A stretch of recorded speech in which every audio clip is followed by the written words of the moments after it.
Hola, hola, ¿cómo les va? Esto es ISEL TV, el programa de televisión del Instituto Superior de Estudios Loma de Zamora. Hoy le doy la bienvenida al doctor Héctor Polino, quien por mérito propio no requiere ser presentado. Que no necesite referirme a su extensa trayectoria es un alivio para mi memoria. Conocemos al doctor Polino por lo que hace y por lo que dice, y eso en él coincide con lo que piensa. En esta entrevista me propongo reconocerlo, y para eso tengo una clave: escucharlo con atención.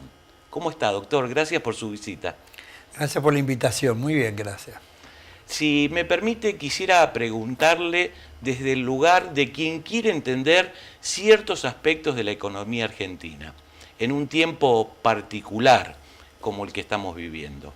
Hago esta aclaración porque si bien la economía es una ciencia social, en ciertas ocasiones se transforma en una herramienta partidaria. ¿Le parece bien? Sí, efectivamente, los partidos políticos representan un conjunto de ideas, principios, valores y representan intereses económicos bien concretos. De modo que hay partidos políticos que representan los intereses de los sectores económicos dominantes y otros partidos políticos que representan los intereses de los trabajadores, de los sectores sociales que menos tienen. De modo que yo pertenezco a un partido político, el socialista, el que adopté y me enamoré siendo muy joven, a los 15 años de edad, ingresé a las juventudes del Partido Socialista. Al poco tiempo fui el secretario general. Luego estuve en las Juventudes Universitarias Socialistas, estuve en la Agrupación Socialista de Estudiantes Secundarios, ACES, y siendo muy joven, a los 24 años de edad, tuve el privilegio de formar parte del Comité Ejecutivo Nacional del Partido Socialista, donde habían figuras extraordinarias: Alfredo Palacios, Alicia Moró de Justo, Carlos Sánchez Viamonte, José Luis Romero, Américo Ghioldi, Nicolás Repeto, en fin, un conjunto de hombres y mujeres extraordinarias que ingresaron a la vida política por convicciones, no para hacer dinero, no para hacer negocios, y en esa escuela me formé. Me da pie para hacerle la siguiente pregunta. ¿Cómo no? En abril del año 2013, el diario Página 12 tituló uno de sus artículos económicos con la siguiente pregunta: ¿a quién defiende Héctor Polino? Me parece oportuno realizarle hoy la pregunta a usted y además que sea usted quien la conteste. Sí, recuerdo esa nota y recuerdo quién también hizo esa pregunta, y la respuesta fue: yo defiendo a los usuarios, a los consumidores, defiendo a la gente que menos tiene, estoy en contra de los grandes grupos del poder económico, de aquellos que aumentan los precios sin justificación, y también critico a aquellos gobiernos que sancionan a los que defienden estos intereses, de los que menos tienen, de los usuarios, de los consumidores, y que con esta sanción están protegiendo a aquellos grandes grupos del poder económico, a las grandes cadenas de supermercados que aumentan los precios de manera claramente especulativa. Desde enero del año 2007, doctor, sufrimos literalmente un proceso inflacionario que parece no detenerse. ¿Por qué aumentan los precios y por qué dejarían de aumentar? Y aumentan los precios porque los grandes grupos económicos no tienen controles. El Estado, en una sociedad bien organizada, tiene que haber un equilibrio entre el Estado, el mercado y la sociedad. Cuando el Estado, por distintas razones, no controla a los grandes grupos del poder económico, estos actúan en perjuicio sin duda de la sociedad. Por eso es que las sociedades dictan leyes a través del Parlamento de protección de los sectores sociales más vulnerables, de los sectores de la clase media, de los trabajadores, de los jubilados que perciben los saberes mínimos. Ahora, cuando el Estado no aplica esas leyes, bueno, los grandes grupos económicos hacen de las suyas, producen los desbordes que se generan en la República Argentina. ¿Por qué razón? Yo me vengo preguntando insistentemente. 5 grandes cadenas de supermercados, de las cuales 4 incluso son de capital extranjero, que concentran el 70% de las ventas minoristas en el país. En los países centrales, en los países europeos, en los Estados Unidos de Norteamérica, tienen un nivel de remarcación entre el precio que le pagan al fabricante y el que le cobran al consumidor entre un 7 y un 9%. Y los accionistas están locos de contentos con ese 7, 9%, un 8% promedio de remarcación. La República Argentina, el nivel de remarcación oscila entre un 40 y un 250%. Es un verdadero escándalo. Por eso es que el Congreso en el año 1999, yo era diputado nacional y tuve bastante que ver, sancionó la ley que se denomina de defensa de la competencia o ley antimonopolio, que crea un Tribunal Nacional de Defensa de la Competencia imbuido de amplísimas facultades, constituido por personas idóneas, elegidas por concursos de antecedente y oposición. Y resulta que nunca se constituyó este tribunal. Y en el año 2014, cuando el Congreso sanciona la ley que se denomina Observatorio de Precios, se deroga la ley de defensa de la competencia o ley antimonopolio que nunca se la aplicó a lo largo de todos esos años. Y se aprueba esta ley, que es muy interesante, que podría cumplir una función importante, porque como su nombre lo indica, observar los precios, desde el productor agropecuario o industrial hasta el consumidor, a través de grupos de trabajo constituidos por funcionarios de distintas áreas del Ministerio de Economía, con 3 representantes de 3 entidades de defensa de los consumidores. Estamos en el año 2016 y nunca se puso en funcionamiento esta ley. Héctor, ¿y cuáles son los factores que determinan que en nuestro país la devaluación de la moneda se traslade a los precios? Por razones especulativas, porque la devaluación de la moneda es con respecto al dólar. En todo caso, tendría que incidir con aquellos artículos importados, no con los artículos de fabricación nacional, o en todo caso, con aquellos artículos de fabricación nacional que tienen algún componente importado, y en ese caso, en la misma proporción que ese componente importado influye en la estructura de costo, pero no aumentar el 100% del artículo. Mire, cuando se analiza la estructura de costos en la República Argentina, hay que incluir un rubro que se denomina por las dudas. Como nadie controla, por las dudas se incluye un aumento que no tiene ninguna justificación, que es claramente especulativa. De modo que por eso los argentinos tenemos este nivel de inflación. Salvo 3 países en el mundo, en el resto, ninguno tiene los índices de inflación que tenemos en la República Argentina. Lo que en la Argentina aumentan los precios en 15 días, en los países bien organizados de la tierra, aumentan en un año. Por eso es que yo vengo bregando que los consumidores van a tener que organizarse en cooperativas de consumo. ¿Cuáles son los objetivos de la organización que usted preside, Consumidores Libres, y por qué fue sancionada por el anterior gobierno? Bueno, Dado que habla de organizarse, ¿no? Bueno, primero, Consumidores Libres tiene organización jurídica de una cooperativa de provisión de servicios de acción comunitaria. Es una entidad sin fines de lucro.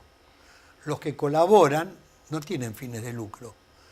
Reciben un pequeño viático por la tarea que llevan a cabo. Yo, que fui el fundador hace 22 años, jamás he retirado 50 centavos partido por la mitad. He puesto cualquier cantidad de dinero, no solo en la etapa de la fundación, sino cuando fuimos sancionados y en muchas otras oportunidades. Tiene como objeto educar al consumidor, transmitirle al consumidor cuáles son sus derechos y cuál es la mejor manera de poder defenderlos. Es una tarea supletoria y complementaria del Estado, que en realidad tendría que hacerla el Estado en una sociedad bien organizada. Como el Estado tiene, en este sentido, muchos déficits y en muchas oportunidades actúa en complicidad con los grandes grupos económicos, Consumidores Libres actúa en reemplazo del Estado, llevando a cabo una tarea de información y de educación al consumidor. Y mucho es lo que se ha avanzado a lo largo de estos años. Fíjese usted que con la reforma de la Constitución Nacional del año 94, por primera vez se establece en el artículo 42 los derechos de los consumidores, los derechos a una información adecuada y veraz. Se establece, se reconoce constitucionalmente a las entidades de defensa de los consumidores. En el artículo 43 de la Constitución Nacional se reconoce los derechos de incidencia colectiva, donde una entidad de defensa de los consumidores puede representar los intereses difusos de un número indeterminado de consumidores de todo el país, que en lugar que cada uno tenga que hacer una acción judicial individual, una entidad hace una acción judicial en representación de todos los consumidores y usuarios de todo el país, y el resultado de esa acción judicial favorece a un número indeterminado de personas. Ahora, ¿por qué nos sancionaron? Por decir la verdad, por decir que los precios de los artículos de la canasta básica de alimentos aumentaban. Por un lado, el artículo 56 de la Ley 24.240 de Defensa del Consumidor le encomienda a las entidades, entre otras muchas tareas, hacer relevamientos de precios y dar a conocer sus resultados. Esto lo dice el artículo 56. Es decir, que esta es una obligación de las entidades de defensa de los consumidores. Desde hace 20 años, Consumidores Libres, cada 15 días, viene haciendo un relevamiento de precios. Y porque dijimos en el mes de agosto del año 2012 que los precios habían aumentado, a las pocas horas, sin darnos el derecho a la defensa, sin dictamen jurídico previo, nos comunican a las 2 de la tarde de ese día que habíamos sido suspendidos provisoriamente del registro de entidades de defensa de los consumidores. Y tuvimos que recurrir a la justicia, y después de 1 año y medio, en el mes de diciembre del año 2014, nos reincorporaron en el registro, pero ve aquí que hasta el día de hoy el organismo nacional, la Dirección Nacional de Defensa del Consumidor, no le ha pagado los subsidios, los modestos subsidios que le corresponden a Consumidores Libres. Es una tarea, una acción realmente absurda. Y cuando reclamamos a las nuevas autoridades, y nos dicen, sí, eso correspondió a los presupuestos anteriores, eso debió haberlo hecho las autoridades anteriores. ¿Y cómo? ¿Y las autoridades actuales no pagan las deudas que contrajeron gobiernos anteriores? Yo le hago esta reflexión. Ahora que se pagó a las deudas a los fondos buitres, ¿las contrajo este gobierno o las contrajeron gobiernos anteriores? Sin embargo, ahora le han pagado. Y a una entidad de defensa de los consumidores que no persigue fines de lucro, que cumple una función social importante y reconocida por toda la sociedad, por todos los medios de prensa. No, eso corresponde a los gobiernos anteriores. ¿Se da cuenta usted con los absurdos que tenemos que luchar todos los días? Más que absurdos, injusticias, diría yo. Pero bueno, digo que las medidas que se toman mirando a los sectores de menores ingresos no siempre tienen el impacto para el que fueron diseñadas. ¿O sería más correcto decir que tienen un alcance insuficiente, Héctor? Sí, por supuesto. Siempre los platos rotos los pagan los sectores sociales que menos tienen. Y los sectores sociales de menores ingresos, por eso son sectores sociales de menores ingresos, porque son las víctimas de una organización social absolutamente injusta, que privilegia a los privilegiados y continúa marginando a los humildes, a los pobres. De modo que por eso es la lucha desde el partido político por cambiar las estructuras socioeconómicas injustas de esta sociedad, ¿no? En los últimos meses del 2015, a través de la Secretaría de Comercio, se aplicaron multas a los supermercados por aumentos indebidos de precios. ¿Este tipo de castigos son eficaces para evitar la remarcación? No, porque cuando usted analiza el monto de las ganancias que le genera el incumplimiento de las leyes a las empresas y el monto de las multas, es una parte, el monto de las multas del monto de ganancias que obtuvieron. Y además no siempre pagan las multas. Recién a partir de la reforma a la denominada ley de abastecimiento que se llevó a cabo en el mes de septiembre del año 2014, las multas primero tienen que pagarlas y después en todo caso reclamarlas o recurrirlas por vía judicial.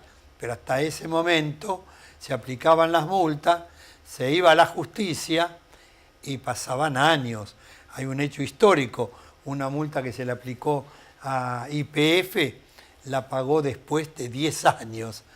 De modo tal que las multas no resarcen el daño y perjuicio que los abusos que cometen a la sociedad. Es una parte, resarcen parcialmente. Y además la multa no va a los consumidores, la multa va al Estado, es decir, que podría servir de aliciente para no volver a reiterar en esa conducta antisocial. Pero los consumidores que fueron perjudicados por la actitud antisocial de la empresa, el dinero de esa multa no va a los consumidores, va al erario público. Usted dice que debería revisarse el dinero que recibieron las empresas de los subsidios. ¿Quién debería llevar a cabo esa acción? Me refiero a qué organismo u organismos serían los encargados de efectuar esa revisión. Tendría que, a mi juicio, constituirse una comisión especial investigadora, constituida por el Parlamento, donde estén representados los diversos sectores políticos y por representantes de entidades de defensa de los usuarios y consumidores, y analizar dónde fueron a parar los cuantiosos recursos públicos destinados al subsidio. Por ejemplo, para no aburrir y agobiar con datos a los oyentes, solo en la energía eléctrica, solo desde el año 2007 hasta el año 2015 inclusive, el gobierno nacional destinó la friolera de 345.000 millones de pesos a las generadoras eléctricas de todo el país y a Edenor y Edesur. ¿Quién controló el destino de esos subsidios públicos? Si cada vez que aumenta las temperaturas en el área de Edenor y Edesur, se producen cortes de energía eléctrica por 24, 48, una semana, 15, 20 días. Nadie le da explicación a los usuarios, se producen perjuicios enormes en las economías familiares, ni que hablar en la pequeña y mediana empresa. Mire, cuando los trabajadores de empresas contratistas o subcontratistas de Edenor y Edesur van y hacen reparaciones de las redes, en varias oportunidades yo me asomé y traté de ver de cuándo eran las redes de Edenor y Edesur. ¿Sabe usted de cuándo? De la época de Segva. No hicieron inversiones para mantener las redes en buen estado, para prestar un servicio de buena calidad, de una concesión otorgada a perpetuidad, a 90 años de plazo con opción de prórroga a 10 años más. En un siglo era de suponer que iba a haber un aumento de la demanda, sea aumento de la población, sea cambios climáticos, sea avances tecnológicos. Entonces las empresas debieron haber hecho las inversiones para afrontar un aumento de la demanda. Resulta que ahora se aumentan las tarifas para que las empresas hagan las inversiones. Resulta que las inversiones las pagan los usuarios. Es un absurdo en el sistema capitalista que vivimos. Se entiende que las inversiones tienen que hacer las empresas y luego con un aumento de tarifa por una mejora en la calidad del servicio, las empresas reciben la compensación, amortizan esa inversión hecha y obtienen una ganancia razonable por el servicio público que están prestando. Decía que en relación al aumento de las tarifas de los servicios públicos efectuadas por el actual gobierno, ¿qué análisis hace usted? Pero le pido que me lo conteste después del corte, ¿puede ser? Cómo no, con mucho gusto. Hola, ¿cómo les va? Esto es ISEL TV, el programa de televisión del Instituto Superior de Estudios Loma de Zamora. Hola, ¿cómo te va? Hoy queremos presentarte y mostrarte qué es lo que podés encontrar en nuestro canal. El ISEL TV es un programa de entrevistas que se construye a partir de diálogos producto de nuestras inquietudes. Debemos confesarte que quedarnos quietos no es lo que más nos gusta. Lo que sí nos gusta, por ejemplo, es el arte en todas sus expresiones. Nos acompañan dibujantes, artistas plásticos, actores, músicos, bailarines. O vienen o nosotros vamos donde su obra se gesta, se expone, se muestra, se goza. También nos gustan las ciencias, los deportes y todos los temas de actualidad. Los temas del ISEL TV podrían clasificarse, pero a nosotros nos gusta más el caos. Un caos que nos organice, que supere contradicciones, que resuelva problemas, que problematice, que tensione, que distienda, porque esa es nuestra búsqueda. Las producciones siempre forman parte de un proyecto, y en el caso del ISEL TV es importante que sepas que rodeando los programas está el proyecto educativo ISEL, con sus carreras técnicas y el colegio secundario que se está gestando. Abraza y acompaña a este proyecto el propietario de la idea, el Colegio Público de Martilleros y Corredores del Departamento Judicial de Lomas de Zamora. Este es nuestro estudio. Podés acercarte y visitarnos cuando quieras. Y si no, nos seguimos encontrando en donde queda el registro de lo que hacemos. A nuestro saludo habitual le agregamos el deseo de que no te quedes quieto, que tengas una larga y buena vida.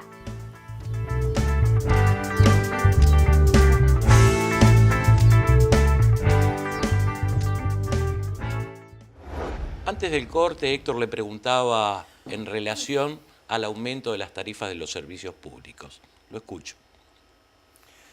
Bueno, el gobierno no pudo haberlo hecho peor, realmente. Primero con una gran improvisación. Solamente el gobierno debe haber consultado a los representantes de las empresas de energía eléctrica y de gas natural, sobre todo, porque no consultó en ningún momento a las entidades defensoras de los usuarios y consumidores.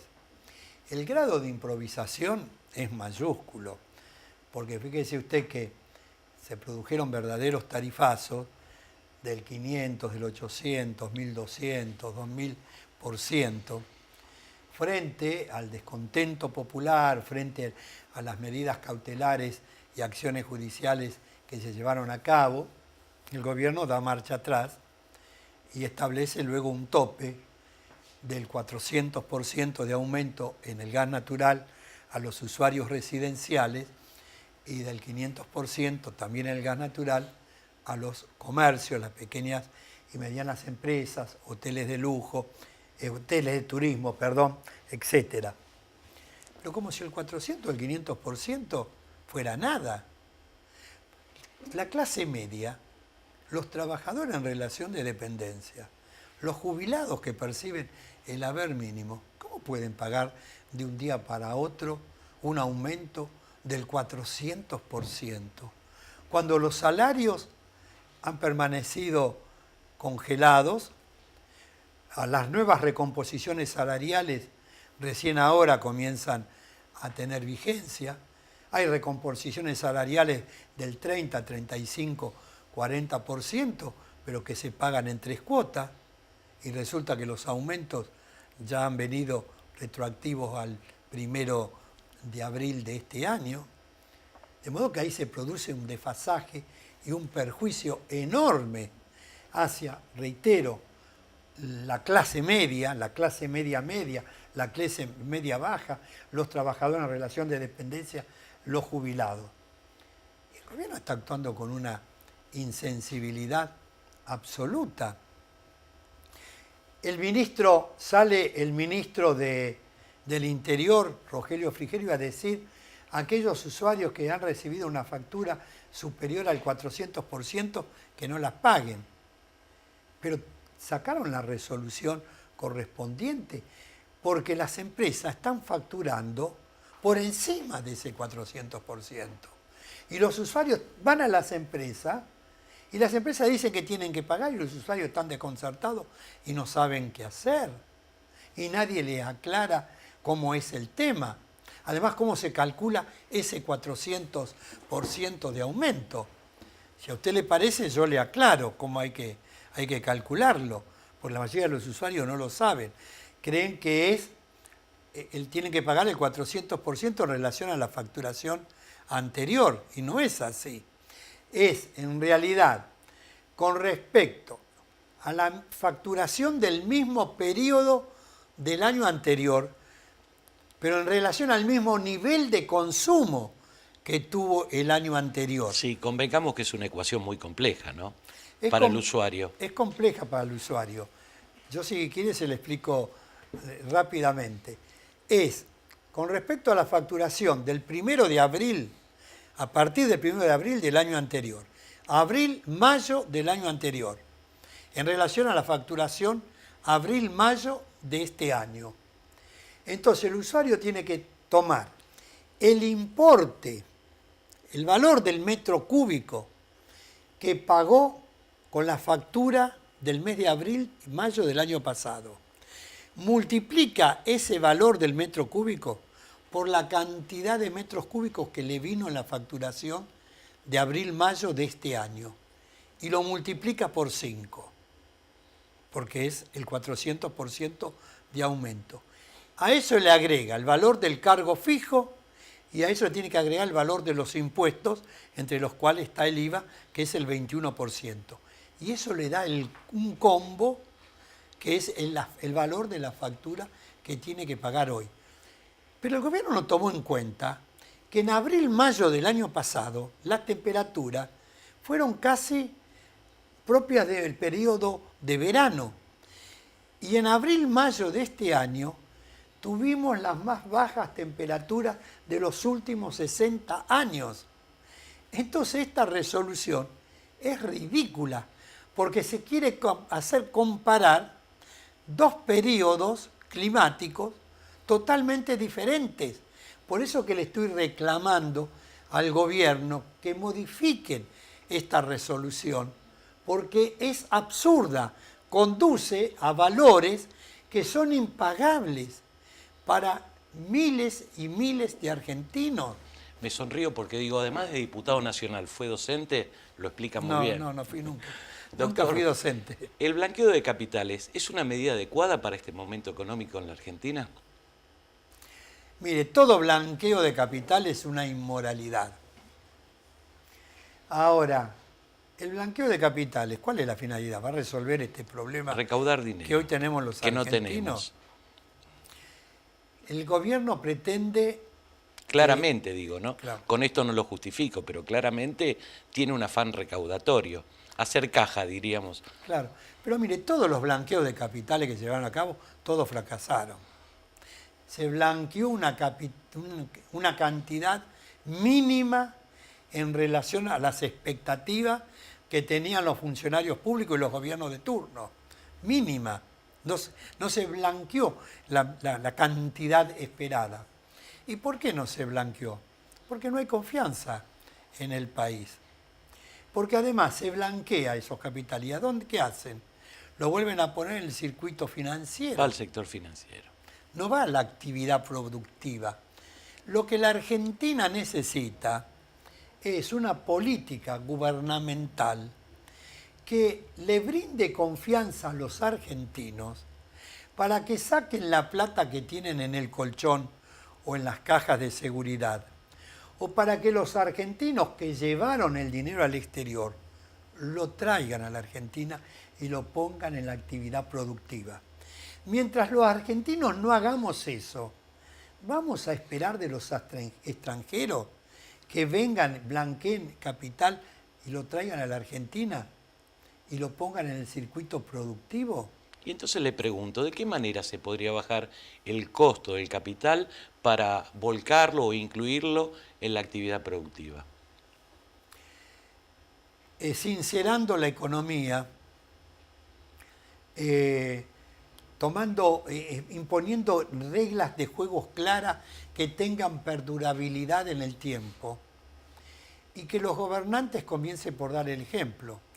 Porque si el presidente de la República tiene dinero en paraísos fiscales y cuando se descubrió que tenía dinero en paraísos fiscales, resolvió crear un fideicomiso y traer y poner la mitad de esos dineros que trajo al país en la actividad, en la compra de bonos, no en la actividad productiva, en la compra de bonos, que es la actividad especulativa y financiera.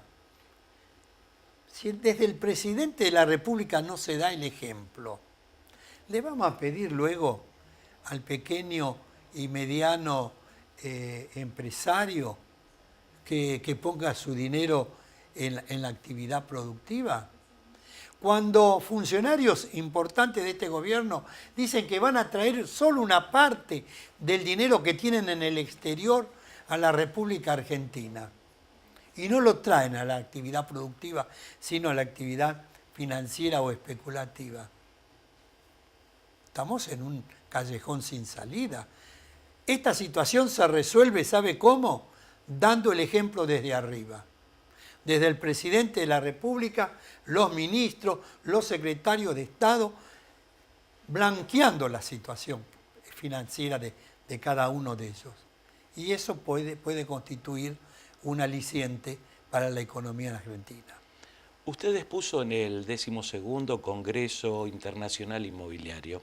El tema fue la seguridad del consumidor en el mercado inmobiliario argentino. ¿Qué consideraciones tiene para hacer sobre ese tema?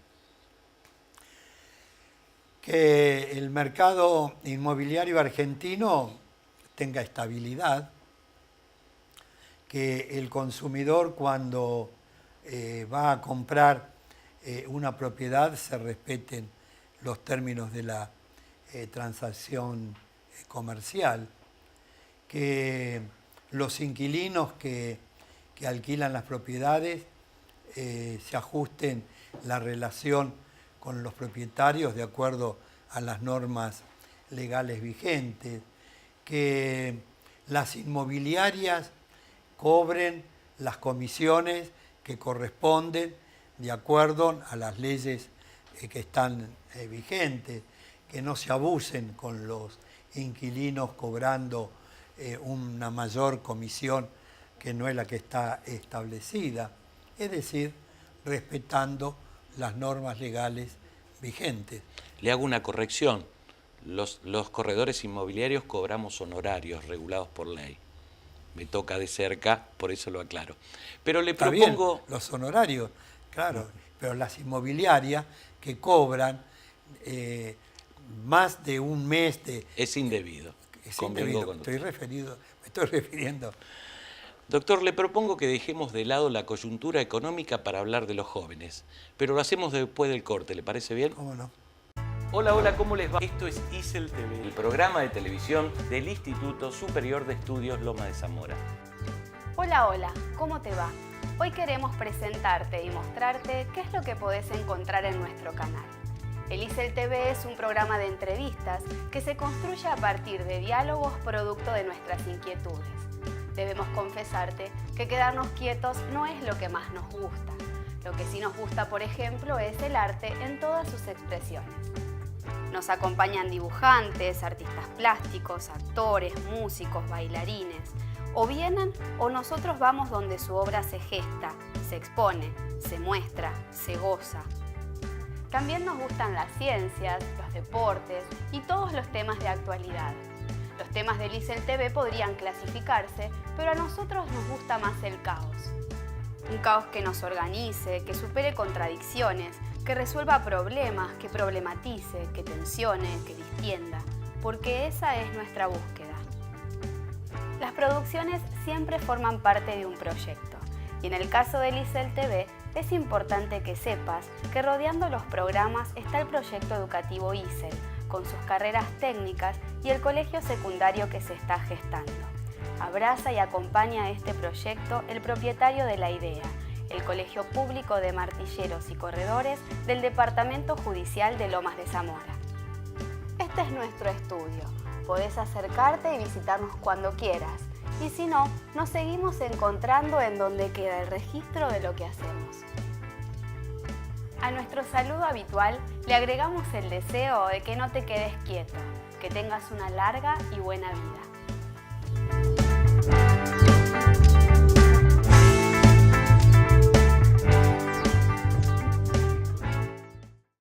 Doctor, entre sus muchas definiciones democráticas están las que se refieren a los deberes de los ciudadanos, especialmente la de los jóvenes. Usted les habla de la obligación de comprometerse políticamente. ¿Qué diferencias y similitudes se encuentra entre los jóvenes de su generación y los de esta? Que los jóvenes de mi generación nos comprometíamos mucho más en las cuestiones sociales, en la vida de los partidos políticos, en la actividad universitaria. Y los jóvenes de hoy, lamentablemente, están bastante decepcionados de la vida política. No hay grandes ejemplos morales como teníamos ¿Es en producto nuestra de la época. decepción o falta de compromiso? Y la falta de compromiso viene como producto consecuencia de la decepción, ¿no? Los jóvenes de mi generación queríamos cambiar el mundo y creíamos que íbamos a poder vivir en un nuevo mundo, en una sociedad mejor, una sociedad más humanista, una sociedad mejor organizada, donde no existiera la explotación del hombre por el hombre. Y teníamos algunos ejemplos a nivel mundial y bueno, nos referenciábamos y luchábamos por ese cambio del mundo, de la sociedad. Bueno, hubieron muchos retrocesos en las últimas décadas. Se cayó el muro de Berlín, se cayeron algunas utopías. Y hoy lo que más creo que está influyendo en los jóvenes es la falta de ejemplos morales, de conductas morales. Todos los días estamos abrumados por los hechos de corrupción. Hemos vivido el que se vayan todos, y es muy reciente, todavía pareciera que resuena en nuestros oídos, el año 2001, 2002. Hemos estado viviendo bajo el trueque, el cambio de productos de consumo a través de cambiándolo por otros bienes. Y hoy estamos en un periodo de corrupción enormes, donde se están destapando muchas ollas. Y entonces los jóvenes, ¿qué ejemplos tienen morales, de conducta, que sean realmente referentes sociales, políticos? Son muy pocos. Existen, por ejemplo, grandes valores en todos los campos, de la cultura, de la política, de las distintas actividades. Pero como los hechos positivos no son noticias, lo que trasciende a la opinión pública son las inmoralidades, los hechos de corrupción. Y los jóvenes están inmersos en esta sociedad. Además, los avances tecnológicos que se han producido están desviando la atención de los jóvenes hacia toda esa tecnología que toda la nueva nos cuesta tecnología, manejar, ¿no? donde están conectados a través de un aparato y jugando un partido de fútbol con jóvenes que están en la China y están interconectados con el mundo, y resulta que no saben lo que está pasando a sus alrededores, ¿no? Entonces estamos viviendo un momento muy complicado. Por un lado, la falta de ejemplos morales, conductas que sean modelos para ser imitados y ser tenidos en cuenta, y además estos avances tecnológicos que nos sustraen de la realidad cotidiana, de lo que está pasando a nuestro alrededor, y estamos conectados a un mundo que realmente tiene muy poco que ver con lo que estamos viviendo en la realidad de nuestro país. Cuéntenos sobre sus motivaciones iniciales para acercarse al socialismo. Por ejemplo, ¿cómo veía Alfredo Palacios desde sus escasos 15 años? Y como un monumento moral en la República Argentina, un luchador por los derechos de los trabajadores, de las mujeres, de los niños, como un portador de las nuevas ideas que querían cambiar y mejorar el mundo. Y lo mismo con respecto a Alicia Moro de Justo, con respecto a Carlos Sánchez Viamonte, a José Luis Romero. Eran verdaderas figuras que a uno los incitaban a seguir su ejemplo, seguir su modelo de conducta. Palacio decía: la política es la más noble y la más desinteresada de las tareas del ser humano. La más noble y la más desinteresada de las tareas del ser humano.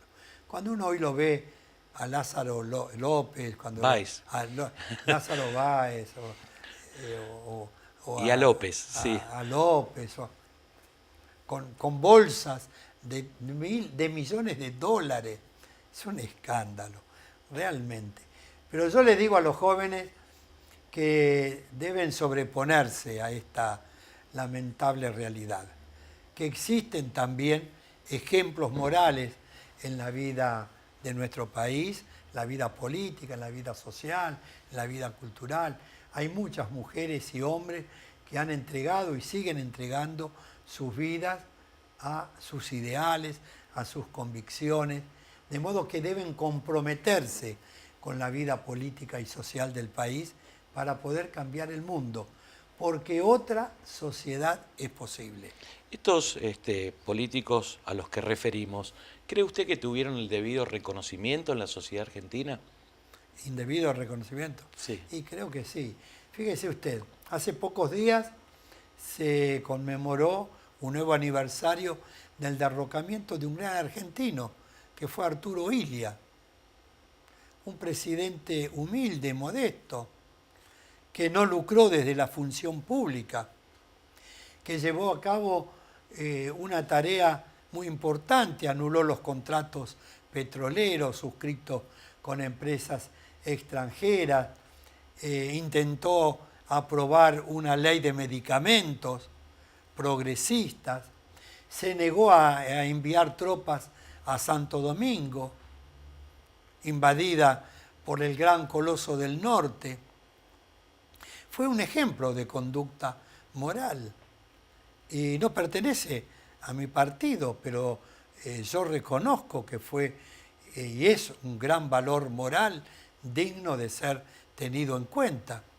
y en tantos otros partidos políticos. En todos han habido referencias importantes de luchadores sociales. No todo ha estado teñido y salpicado por la corrupción. De modo que le digo a los jóvenes que se referencien con esas conductas morales, con esos grandes ejemplos que tenemos en la Argentina, en la historia y en el pasado político más o menos inmediato, casi contemporáneo con los propios jóvenes. Héctor, ¿cuáles son sus autores preferidos en el campo de la cultura? ¿Y a cuáles de ellos necesita volver de tanto en tanto y para qué? Bueno, a Sábato, a Ponce, a José Ingenieros y a tantos otros que nos han enriquecido con sus escritos. Mire, yo soy un gran lector de un sacerdote católico español, José María Arizmendiarreta, que él tenía su sede en Madrid, y el franquismo, como era antifranquista, lo castigó y lo envió al norte de España. Y José María Arizmendiarreta, en el norte de España, fue el gran constructor de ese complejo metal mecánico basado en el cooperativismo, basado en la caja de crédito de Mondragón. Y a raíz de la acción de este gran sacerdote se creó en el norte de España el gran complejo metal mecánico más importante de Europa, sobre la base del sistema cooperativo. Y José María Arizmendiarreta, en uno de sus escritos, dijo algo que yo repito siempre: con el desarrollo de la educación cooperativa, dijo, se contribuye a la perfección de la naturaleza humana y a la democratización y a la socialización del saber. Dijo, se contribuye a la democratización del poder y a la socialización del saber.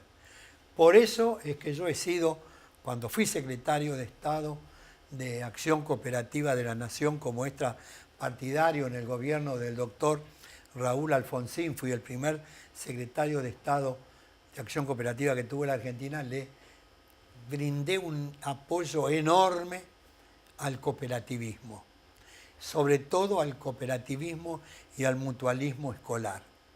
Y estando en el llano, conjuntamente con un grupo de educadores, también todos en el llano, en el cooperativismo, hicimos gestiones cuando el Congreso Nacional estaba discutiendo la nueva ley de educación en el año 2006, nos acercamos al ministro de Educación de entonces y a las comisiones de educación de la Cámara de Diputados y de Senadores de la Nación y logramos la inclusión del artículo 90 que establece que el gobierno tiene que impulsar la creación de cooperativas y mutuales escolares como una nueva herramienta pedagógica para formar a la educación y a la niñez argentina en la práctica de nuevos valores, de nuevos comportamientos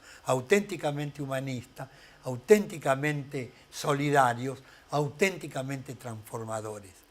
Y creo que para cambiar la mentalidad de la sociedad argentina tan individualista, tan asentada en el sálvase quien pueda, que puede, es desarrollando la educación y la capacitación cooperativa en todos los niveles de la enseñanza e impulsando desde los gobiernos provinciales, municipales y nacionales la creación de cooperativas y mutuales escolares.